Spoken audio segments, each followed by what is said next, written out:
I'm Eric Russell, and this is Under the Wig with Detox. Hi, everybody. So welcome back to you. This is your second time here. My second time here, and I'm having a blast, and I'm excited that it's my first time here solo. The last time I was here with Willem and Vicky with our Chow Down tour, and since then we've released new music, and we'll be back in the summer, so it'll be exciting.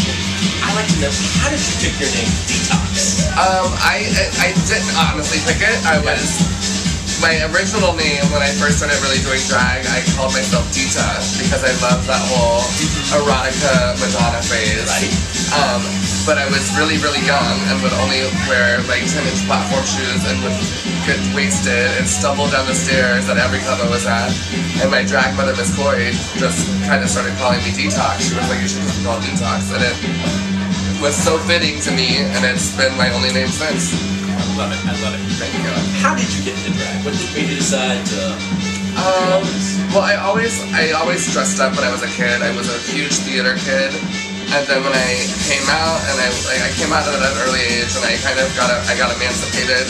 I moved in with my sister. My sister was very supportive of me being a gay youth. And I was out of high school. I was 15 years old and helping her run her business, and we did a lot of fashion shows throughout the community of Orlando. And I started sneaking into bars, and that's when I saw my first drag show. And I was always fascinated by RuPaul and drag queens and transsexuals. And when I saw my first drag show, I was like, oh my god, I could actually do something with that. Like, that could be a career. And it's just something that I've always like appreciated the art form of it, and I love what I do so much.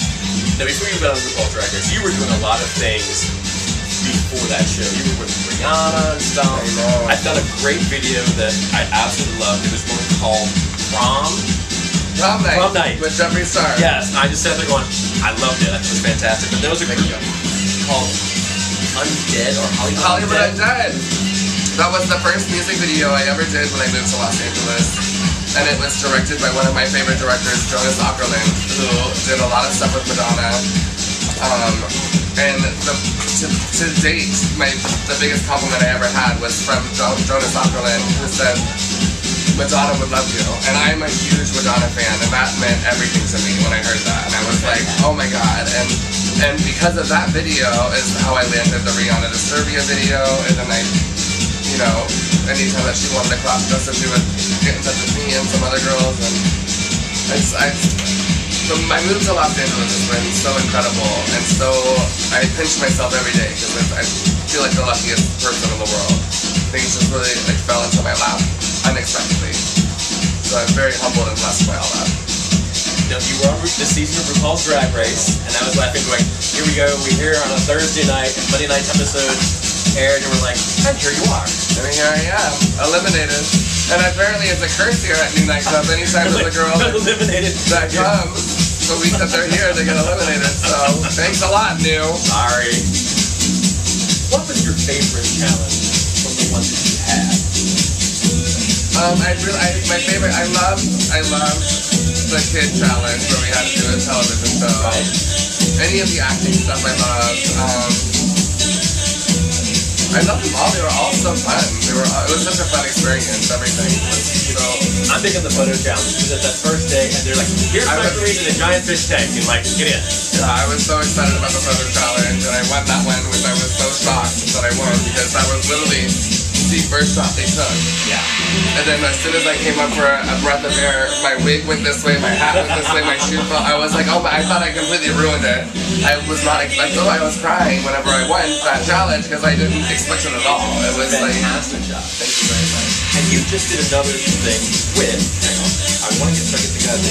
Austin Young. Yeah, and those shots just came out this week. They just came out this week. I love Austin Young's work. I love working with him. He gets my aesthetic so much, and anytime that I work with him, it's like it's magic. And that was a whole project, wasn't it?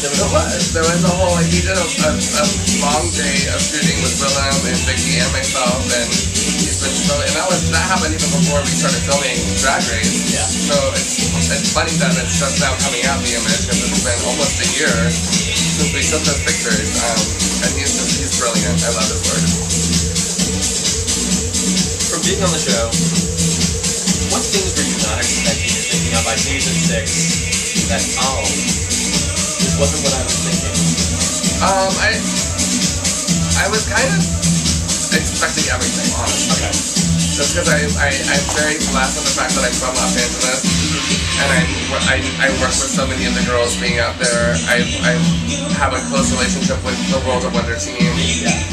So I kind of had, like, in a sense, I had an advantage going into it because I was so aware of the shenanigans of the production of Drag Race. However,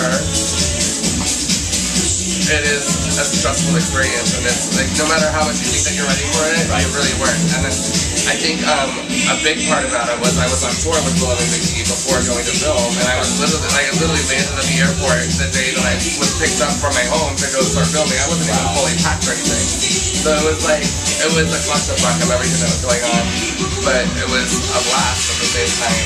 And you know, the most stressful thing I've ever done in my life, and the most fun that I've ever had in my life. Have you had a fan moment yet that didn't like really impacted someone's life from watching the show, or just being out meeting people going, wow? All the time I have that. And it's so humbling and heartwarming. That's something that I am so passionate about and that I love so much. Other people aren't so passionate about and love me for what I do. And to me, I'm just doing something that I'm just creating art that I love. So it's so heartwarming. My favorite fan moment so far has been I was doing a photo shoot in New York, and a little old woman I was outside having a smoke, and an old woman came up to me and she was holding groceries, and she dropped her groceries and started crying and was like, "I watch you every week. You're my favorite." And it was somebody who I would expect to be a fan of the show and to watch the show, and to have that happen was like, it just melted me. With so many kids out there in the LGBT community who are being bullied, we've got, hate, we've had the Stand Up Foundation, we've had Corona, all those folks. What message would you send out to today's teens, like really struggling or thinking, does it get better? It does get better. It may seem like it will never get better, but it does. And you just have to not give a fuck. And I think that it took me a long time to learn how to do that. Because I was bullied as a kid, and I went through, suicide attempts and all kinds of things, and it was like, once I realized that I was fine with who I was, you have to just become comfortable with who you are, and not give a fuck about what anybody else says about you, or thinks about you, because that is what makes you who you are. Like, once you're fine with yourself, and you can look at yourself and be happy, then you know that you're gonna be fine. Who cares what anybody else has to say about you? That's the biggest thing I can tell anybody. Don't live for no one except for yourself. Now, we know you're from back here to news. What other projects or fun things do you have coming up that people can watch? All kinds of stuff. Willem and Vicky and I just recorded our newest single, and it's going to be released on May 6th, the night of the finale. Of course, we're very marketing geniuses like that. Right. And we have a whole bunch. There's a lot of stuff that I can't even talk about right now that are really big projects in the works that'll be announced very, very soon. But right now I have a gag order and I'm not allowed to talk about any of that. Sorry, no spoilers. What is one thing that you love to do that no one would ever guess that you like to be doing? A hobby or something like I had no idea. Video games. Okay. What's your favorite? Tomb Raider. I'm obsessed. I just went out and bought a PlayStation 3 just so I could play the new Tomb Raider game that came out. And I love like putt-putt and bowling and little kids boy games. I love. Okay. And thrift storing, but that's kind of a given for me. We all love the little thrift. If people want to find out more about Detox, the Twitter, the Facebook, all that stuff. I have the Twitter. My fan page on Facebook and my Twitter are the same. It's The Only Detox. My Instagram is The Only Detox. My website is theonlydetox.com. You can find me all over the place. You can find me on Grindr. My name is Spark Noise on Grindr. So if I'm in your area, hit me up and I'll promote my shows and possibly suck your cock. And I love foreskin shots. So if you have foreskin, you go to the front of the line and I'm doing shots out of your foreskin. This has been absolutely wonderful. Thank you. Thank you so much. I love coming here, and thank you to New for having me, and thank you for your amazing interview. I'm Eric Russell. This has been Under the Wig with Detox. You never know whose wig I'll get under next, so tune in next time. See ya. Bye.